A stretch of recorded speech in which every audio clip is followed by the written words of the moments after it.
So we are on the north spit of Coos Bay, and what we are doing is an archaeological investigation to determine if we have discovered the location of Camp Castaway. Camp Castaway was a shipwreck of the Captain Lincoln, which was a military transport that was bringing a company of the 1st Dragoons to the Southern Oregon coast to bring supplies to Fort Orford, which at the time was one of the 2 only settlements on the entire Southern Oregon coast.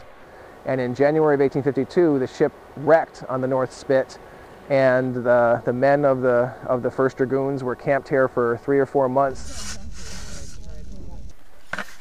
We're out here for 10 days. We're on day 2, so we're still at the really early stages of figuring out where we are. There's a lot of good evidence suggesting that this is the site of Camp Castaway, and so we're out here to kind of ground truth that. Can we find some kind of artifact that would really tie it in with the Dragoon soldiers that were here at that time? We hope to recover enough artifacts to reconstruct some of the, their daily life. The most common artifact we found so far are percussion caps for their muzzle-loading rifles, or they're actually muskets. So they were clearly shooting off guns a lot. I mean, there's these percussion caps in basically every shovel full of dirt that we have. There's a couple of them. Dragoons were basically a federal police force on the frontier, and they were horse soldiers, but they weren't cavalry meant to fight on horses. They used their horses to get to a spot and get off and fight as infantry. So they were meant to be very mobile to cover the vast distances of the American frontier. The castaways found the local natives in the Coos area to be quite friendly.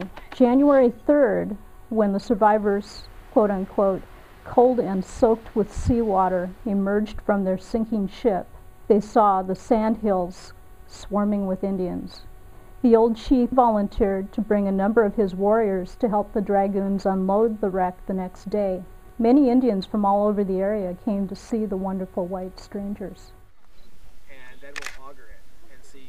We've already established somebody was here, looks like the right time period, but none of the artifacts are really tight enough to give us an exact time frame or exactly who was using them. So we would love to have something associated with the military, because that could really link it in with this group of soldiers.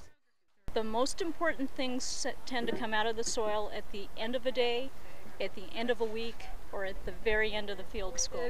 We will find something real special, because I'm always surprised, so we just don't know when.